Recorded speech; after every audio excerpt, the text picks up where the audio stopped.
ছাত্রছাত্রীরা যারা পশ্চিমবঙ্গের বিভিন্ন প্রান্তে বসে আমাদের এই চ্যানেলটা দেখছো, আমাদের এই চ্যানেলটা আমাদের গাইড চ্যানেল। এই চ্যানেলে আমরা প্রত্যেককেই স্বাগত জানাই। তোমরা আমাদের সঙ্গে থাকো এবং তোমরা সঙ্গে থাকলে আমরা আরও সুন্দরভাবে বিষয়গুলোকে উপস্থাপন করতে পারবো, যেটা তোমাদের কাজে লাগবে।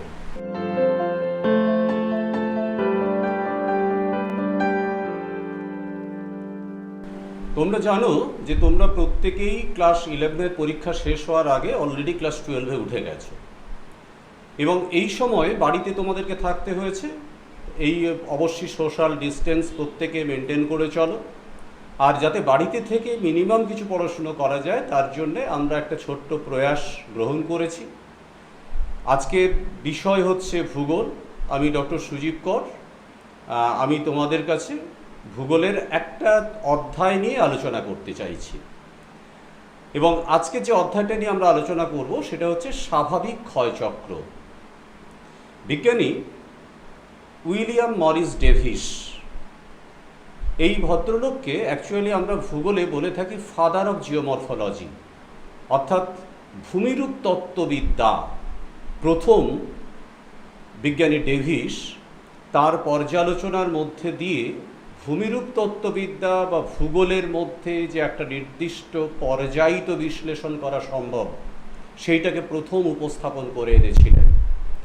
এবং প্রথম তিনি এই আলোচনা করতে গিয়ে প্রথমেই ভূগোলের মধ্যে যে একটা সিস্টেম আছে, একটা পদ্ধতি আছে, সেই পদ্ধতিটাকে আলোচনা করেছিলেন।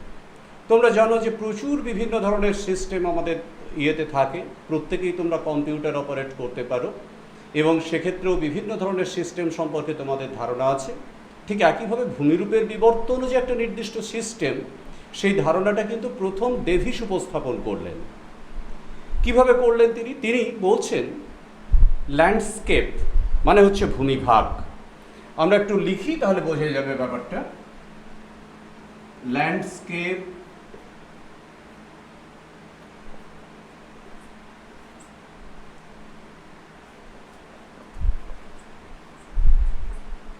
is a function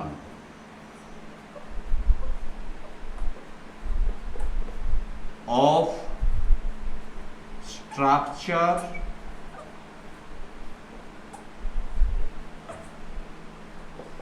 processes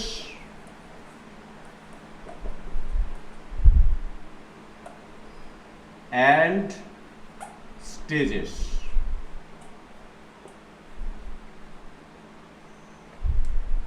অর্থাৎ ল্যান্ডস্কেপ মানে হচ্ছে ভূমিরূপ।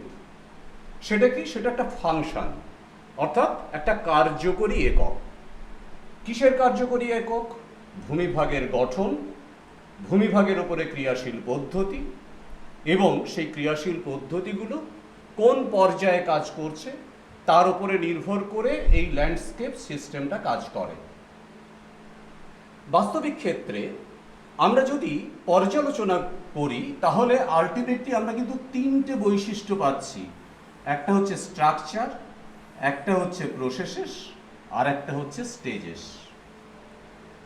আজকে দেখো, যে ভূমিরূপগুলোকে আমরা দেখি সেই ভূমিরূপগুলোর মধ্যে অধিকাংশ ভূমিরূপই কিন্তু কোনো না কোনোভাবে অভ্যন্তরীণ শক্তির ক্রিয়ার ফলে গঠিত এবং অভ্যন্তরীণ শক্তির ক্রিয়ার ফলে গঠিত হয় বলেই প্রতিনিয়ত এই ভূমিরূপগুলো কিন্তু পরিবর্তিত হতে থাকে। তোমরা অলরেডি এর আগের ক্লাস বা এর আগের যে চ্যাপ্টার সেটা তোমরা পড়েছো, বাহ্যিক শক্তির কাজ। অভ্যন্তরীণ শক্তি, কি কি শক্তি আছে অভ্যন্তরীণ শক্তির মধ্যে?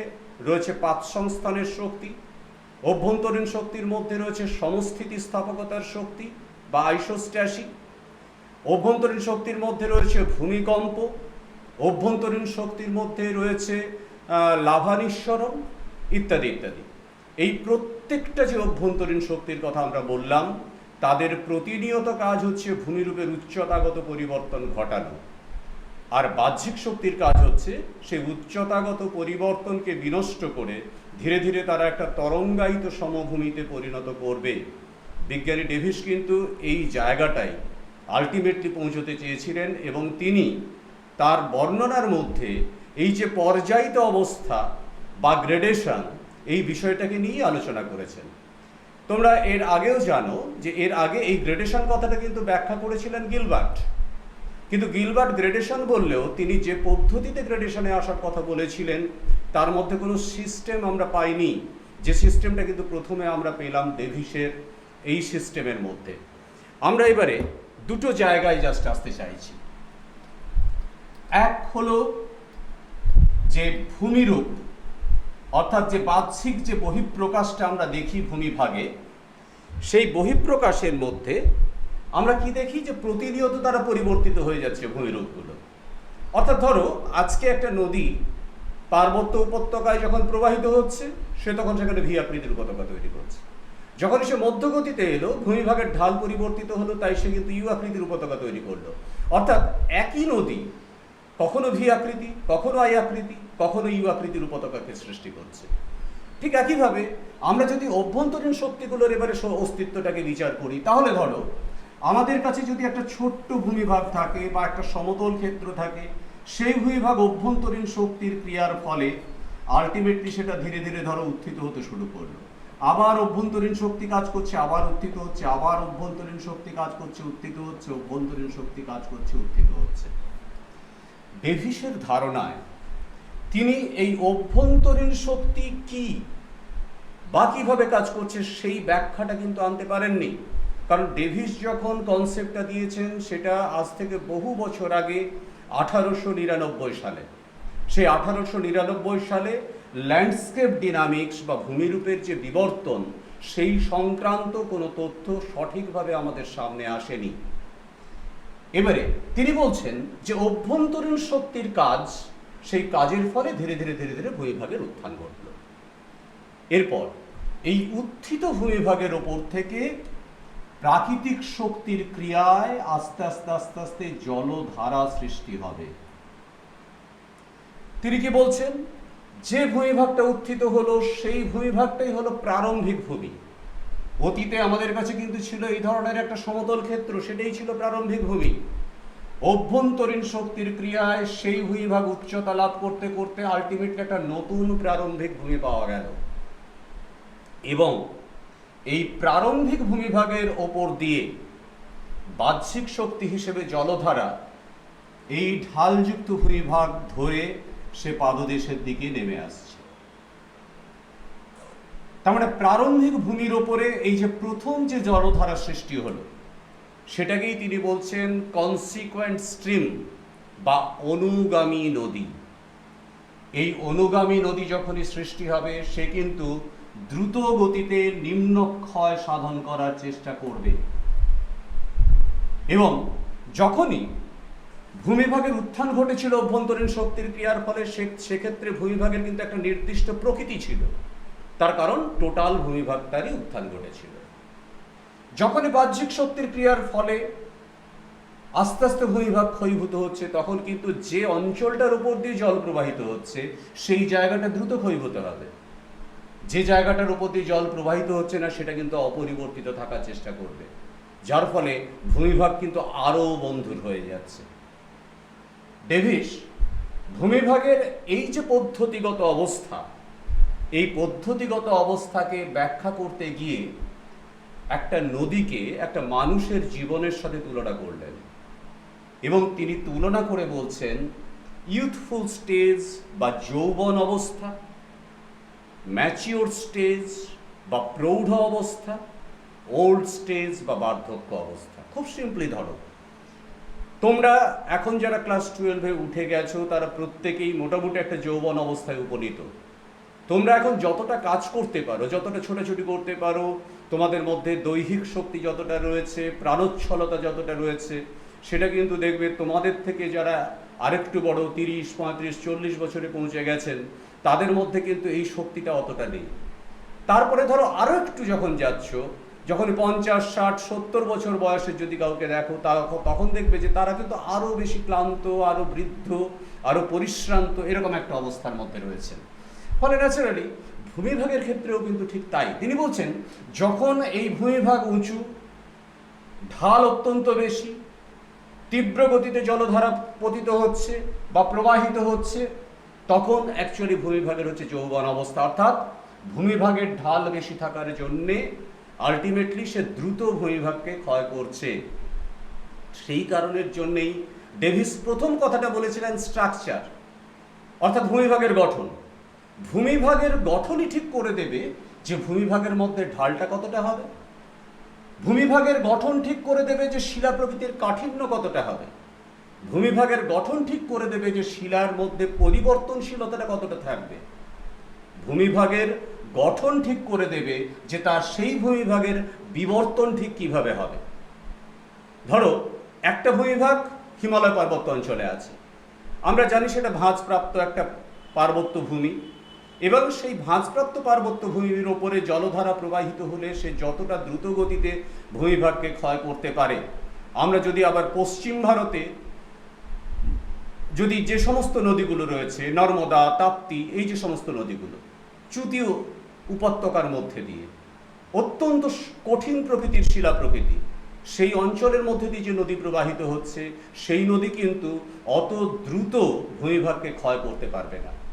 এবং সেই কারণের জন্যে আমরা ভারতের পশ্চিমে যখন নর্মদা তাপ্তির ভূমিভাগকে দেখি, সেখানে গিয়ে কিন্তু আমরা দেখতে পাবো যে ভূমিভাগ খুব দ্রুত পরিবর্তিত হচ্ছে না। কিন্তু আমরা যখন হিমালয় পার্বত্য অঞ্চলের মধ্যে ভূমিভাগকে দেখি, আমরা দেখতে পাই যে ভূমিভাগ খুব দ্রুত পরিবর্তিত হয়ে যাচ্ছে।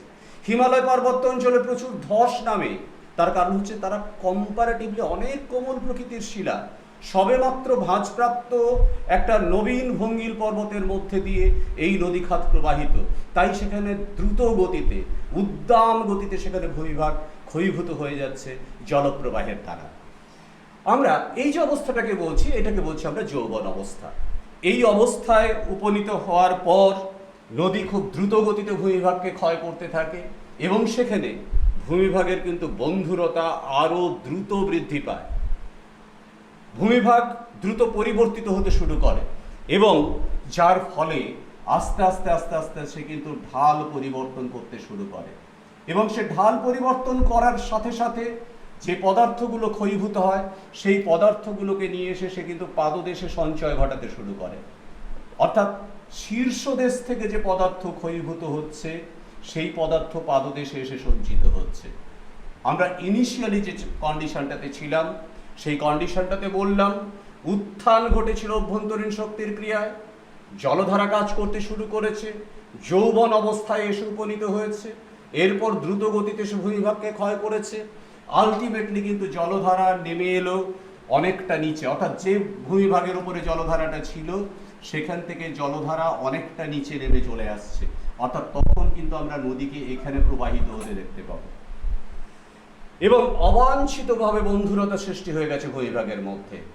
তখন ন্যাচারালি এর আগের যে উচ্চ ভূমিভাগটা, যেখানে সে খুব দ্রুত গতিতে ক্ষয় করছিল, যেহেতু জলধারা নিচের দিকে নেমে এসেছে, ন্যাচারালি তার কিন্তু ক্ষয় করার প্রবণতা খানিকটা হলেও হ্রাস পেয়েছে। আমরা এই জায়গাটাকে বলছি প্রৌঢ় অবস্থা। তার মানে ইনিশিয়ালি যে সারফেসটা ছিল, আমরা তাকে বলেছিলাম যৌবন অবস্থা। ধরো এইটা যদি যৌবন অবস্থার পর্যায় হয়, তাহলে এই যে জায়গাটাতে সে নেমে এসেছে, এইটা হচ্ছে প্রৌঢ় অবস্থা। এই অবস্থাতেও কিন্তু আমরা দেখতে পাচ্ছি যে ভূমিভাগের মধ্যে উচ্চতার তারতম্য অনেকটা হ্রাস পেয়েছে, এবং তার ওপর দিয়ে জলধারা প্রবাহিত হচ্ছে। আমরা বলছি প্রৌঢ় অবস্থাতে নেমে এসেছে। এই যে সেকেন্ড স্টেজের কথা বলছি আমরা, প্রৌঢ় অবস্থায় চলে এসেছে নদী। এবারে যখন জলধারা এই প্রৌঢ়ত্বে উপনীত, তখন ন্যাচারালি কিন্তু তার নিম্নক্ষয়ের মাত্রাটা কিছুটা হলেও হ্রাস পেয়েছে, এবং নিম্নক্ষয়ের মাত্রাটা হ্রাস পেয়েছে বলেই আলটিমেটলি সেক্ষেত্রে ভূমিভাগের মধ্যে যে ক্ষয়ের যে প্রবণতা, সেই ক্ষয়ের প্রবণতাটা খানিকটা হ্রাস পেয়েছে।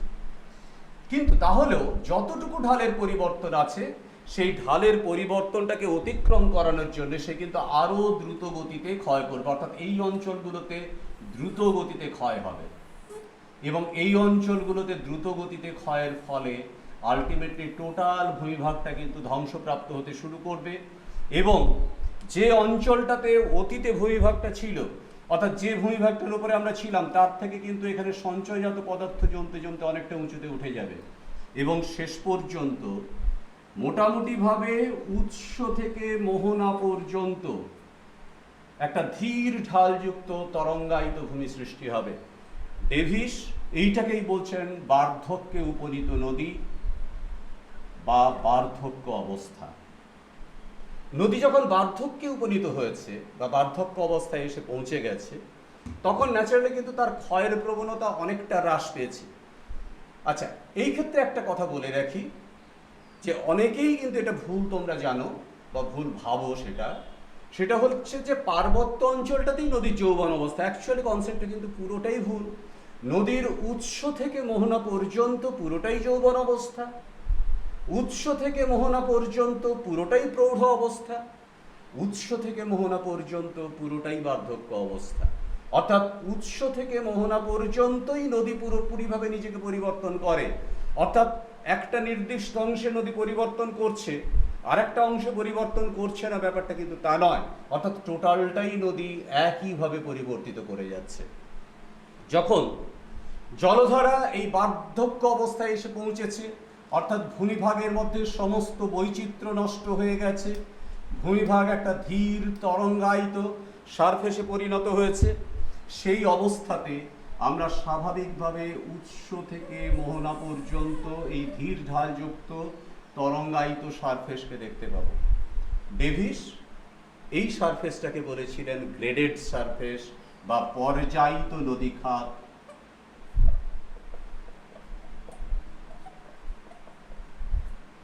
গ্রেডেড সারফেস বা পর্যায়িত নদী খাত, অথবা তিনি এই জায়গাটাকে বলেছিলেন পেনি প্লেন বা তরঙ্গায়িত সমভূমি। এখন আমাদের প্রশ্নটা হলো যে তাহলে ডেভিস প্রথমেই যে বললেন একটা কথা যে স্ট্রাকচার, প্রসেসেস অ্যান্ড স্টেজেস, তাহলে সেক্ষেত্রে এই কনসেপ্টের মধ্যে মিলটা কোথায় পেলাম আমরা? কারণ আমরা অলরেডি স্ট্রাকচার ব্যাপারটাকে ব্যাখ্যা করেছি। নেক্সট চলে এসেছি আমরা প্রসেসটা কি? নদী প্রবাহিত হচ্ছে। নদী যখন প্রবাহিত হচ্ছে তখন সে কি করছে?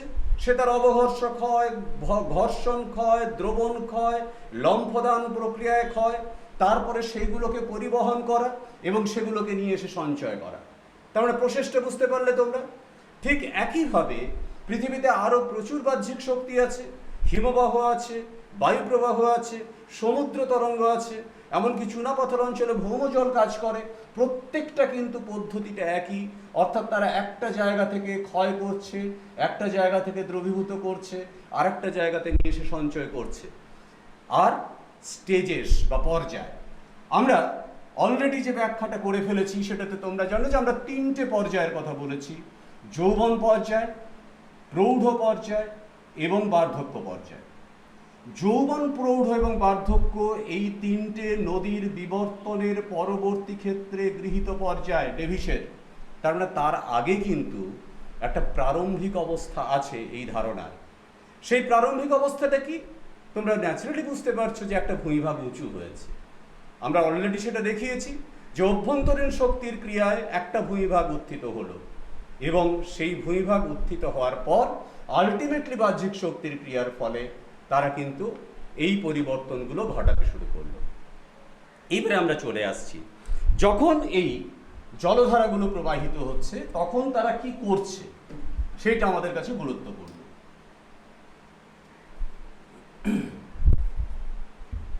যখন তারা পার্বত্য গতিপথের মধ্যে রয়েছে তখন তারা তৈরি করছে সচরাচর ভি আকৃতির নদী খাত।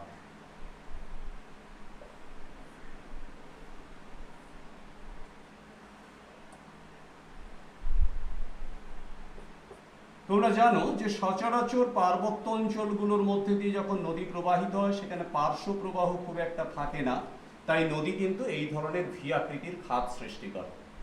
এটা যদি শুষ্ক অঞ্চল হতো তাহলে সেটা আই আকৃতির খাত হতো। যখনই এই ভি আকৃতির খাতের মধ্যে দিয়ে যখন তীব্র গতিতে নদী প্রবাহিত হচ্ছে, আমরা যেটাকে বলি গর্জ, সেই গর্জের মধ্যে দিয়ে যখন নদী প্রবাহিত হচ্ছে তখন ন্যাচারালি তারা এই অঞ্চলের শিলা প্রকৃতিকে দ্রুত গতিতে ক্ষয় করছে।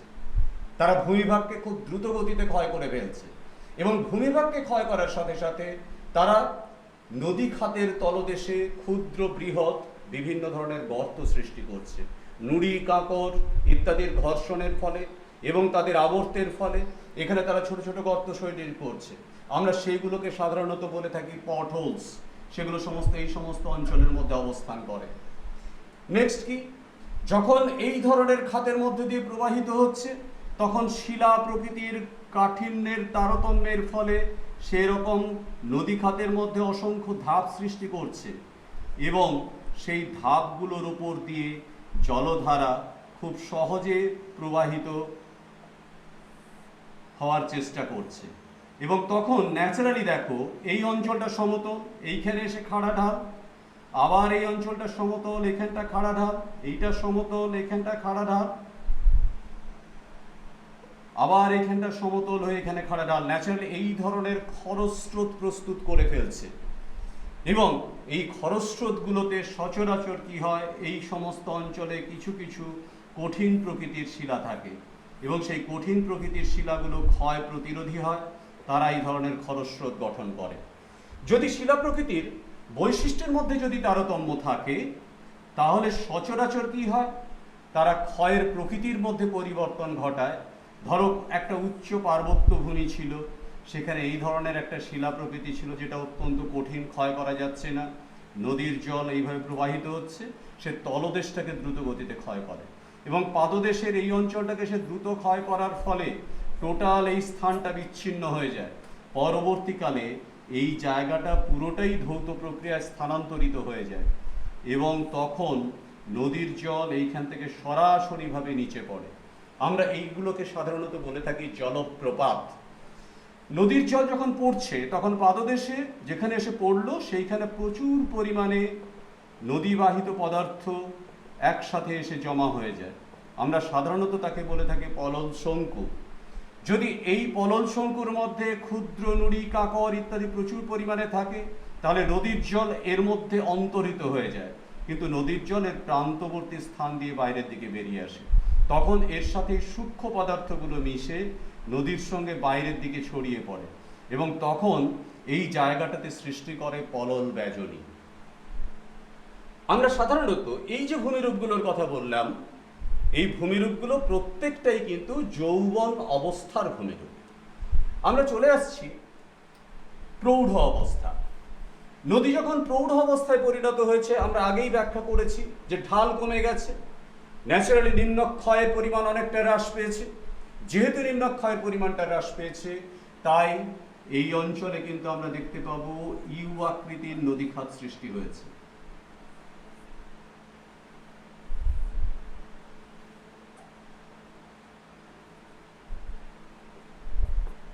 এবং তার মধ্যে দিয়ে নদী কিন্তু একটা একা বাঁকা পথ তৈরি করেছে, অর্থাৎ সিনুয়াস চ্যানেল কোর্স বা আঁকাবাঁকা নদী খাত। সেই আঁকাবাঁকা নদী খাতের মধ্যে বিভিন্ন ধরনের ক্ষয়ীভূত পদার্থ প্রান্তবর্তী স্থানে কিছু কিছু জায়গাতে সঞ্চিত হতে শুরু করেছে। এই যে বাঁকের এই মাথাতে যখন সঞ্চিত হচ্ছে তখন আমরা এগুলোকে সাধারণত বলে থাকি পয়েন্ট বার বা বিন্দু চড়া। কখনো কখনো নদী খাতের মধ্যবর্তী স্তরে তারা সঞ্চিত হয়, তখন তাদেরকে বলা হয় অনুদৈর্ঘ্য বার বা লঙ্গিটিউডিনাল বার। কিন্তু নদীর জল এই অঞ্চলটাতে দ্রুত ক্ষয় করে, আবার এখানে দ্রুত ক্ষয় করে, এখান থেকে এখানে এসে দ্রুত ক্ষয় করে, আবার এখান থেকে এখানে এসে দ্রুত ক্ষয় করে। ফলে এইটা হচ্ছে নদী বাঁকের বহিস্থ প্রান্ত, এই প্রান্তে দ্রুত ক্ষয় করবে আর অন্তঃস্থ প্রান্তে সে দ্রুত সঞ্চয় করবে। এটাই হচ্ছে নদীর বৈশিষ্ট্য। যখন জলধারা এইভাবে প্রবাহিত হচ্ছে তখন সচরাচর যেটা ঘটে, তখন তারা প্রচণ্ড বাঁক তৈরি করতে পারে এবং বাঁক তৈরি করার সাথে সাথে কখনো কখনো তারা অশ্বক্ষুরাকৃতির হ্রদও তৈরি করে ফেলে, আবার কখনো কখনো রিভার মিয়েন্ডার তৈরি করে। তবে অধিকাংশ ক্ষেত্রে রিভার মিয়েন্ডার প্রথমে তৈরি হয় এবং তারপরে সেখান থেকে অশ্বক্ষুরাকৃতির হ্রদে পরিণত হয়। আমরা এছাড়া এই মধ্য পর্যায়ে বা প্রৌঢ় অবস্থাতে আমরা যখন নদীকে দেখব তখন নদী খাতের মধ্যে কিন্তু এই রকম যুগ্ম নদী মঞ্চ তৈরি হতে পারে। অর্থাৎ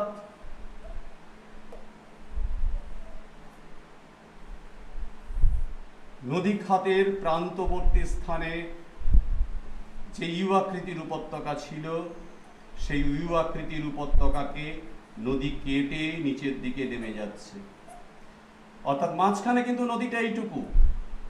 আগে আমরা ইউ আকৃতির উপত্যকা বললাম, সেই ইউ আকৃতির উপত্যকাকে, অর্থাৎ ধরো এইটা প্রথমে ছিল উপত্যকা ভূমি, তারপরে হলো এইটা উপত্যকা ভূমি, তারপরে এখন নদী কিন্তু এখানটা নেমে গেছে, অর্থাৎ ইউ আকৃতির উপত্যকাকে ক্ষয় করে নদী খুব দ্রুত গতিতে নিচের দিকে নেমে যাচ্ছে। এবারে এই যে নদীর দ্রুত গতিতে নেমে যাওয়া, এইটা সাধারণত নির্দেশ করে যে ভূমিভাগের মধ্যে ঢালের ব্যাপক পরিবর্তন ঘটছে। এবং ভূমিভাগের মধ্যে ঢালের এই ব্যাপক পরিবর্তন ঘটছে কখন?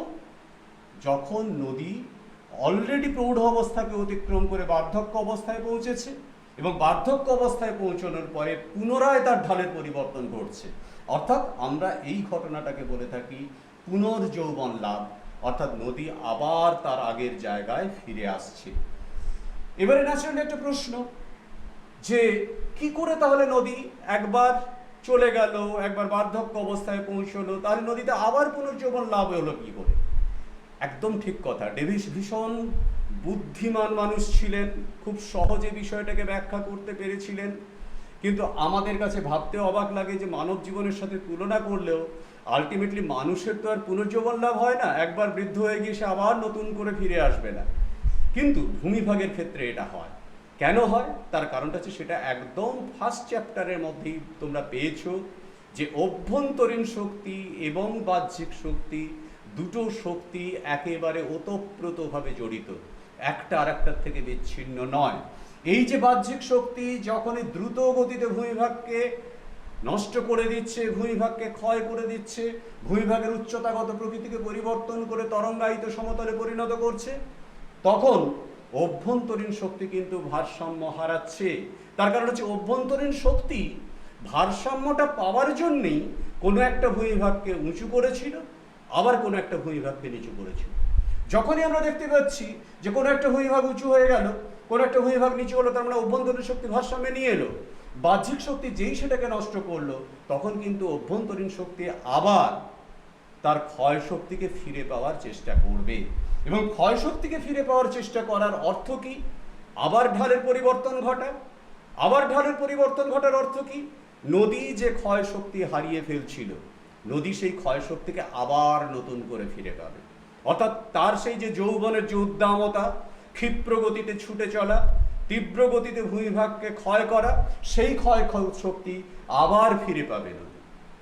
এবারে শুধু আমাদের একটু দেখে নিতে হবে যে বাহ্যিক শক্তির প্রভাবে বার্ধক্য পর্যায়ে কি কি ধরনের ভূমিরূপ হতে পারে। আমরা বার্ধক্য পর্যায়ে যখন নদীকে দেখি, তখন স্বাভাবিকভাবে দেখা যায় নদী খুব ধীর স্থির, প্রায় অচঞ্চল একটা খাত প্রস্তুত করে ফেলেছে।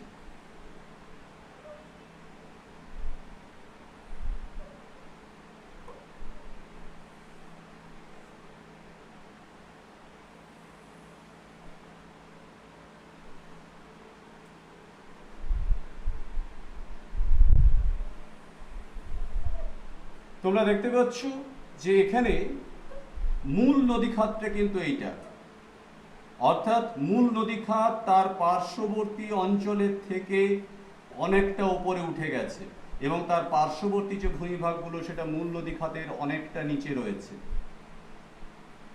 ফলে এই সমস্ত জায়গাতে যখন নদী খাত এসে পৌঁছয়, তখন আমরা স্বাভাবিকভাবে এই প্রান্তবর্তী স্থানগুলোকে বলে থাকি প্লাবন সমভূমি বা প্লাবন ভূমি।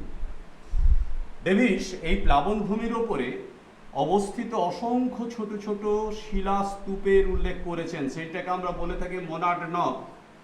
অর্থাৎ মোনাডনক নদী খাতের প্রান্তবর্তী স্থানে দেখতে পাচ্ছি আমরা, তার মানে তখনই বুঝতে হবে যে নদী অ্যাকচুয়ালি বার্ধক্যে উপনীত। নদী যখনই বার্ধক্যে উপনীত হয়েছে, তখনই আলটিমেটলি তার বোথ সাইডে তৈরি হয়ে গেছে প্লাবন ভূমি। এবং নদীতে এই জায়গাটা, নদী খাতটা প্রান্তবর্তী ভূমিভাগের থেকে উঁচু হওয়ার জন্যে এখানে জলের পরিমাণ স্বাভাবিকভাবে বৃদ্ধি পেলেও এই যে প্রান্তবর্তী যে দুটো বাঁধ, তাকে বলা হয় স্বাভাবিক বাঁধ। সেই বাঁধটাকে অতিক্রম করে জল এই প্রান্তবর্তী স্থানে এসে প্লাবন সৃষ্টি করতে পারে। আর এই যে মোনাডনক, এই মোনাডনক কিন্তু ইন্ডিকেট করছে যে যদিও বার্ধক্য অবস্থায়, আমরা সাধারণভাবে ভাবি কি বার্ধক্য অবস্থা মানেই হচ্ছে সঞ্চয়, কিন্তু সেই সঞ্চয়টা আমরা এখন দেখতে পাচ্ছি, কিন্তু অতীতে কখনো না কখনো এই ভূমিভাগটা ক্ষয়ীভূত হয়েছিল।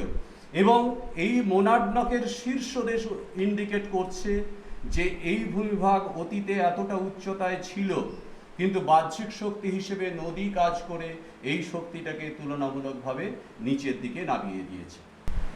তোমরা যখন এই চ্যানেলটাকে দেখবে প্রত্যেকেই চ্যানেলটাকে সাবস্ক্রাইব করো, কারণ সমস্ত অভিজ্ঞ শিক্ষক শিক্ষিকারা এই চ্যানেলে প্রতিনিয়ত বিভিন্ন বিষয় নিয়ে আলোচনা করবেন।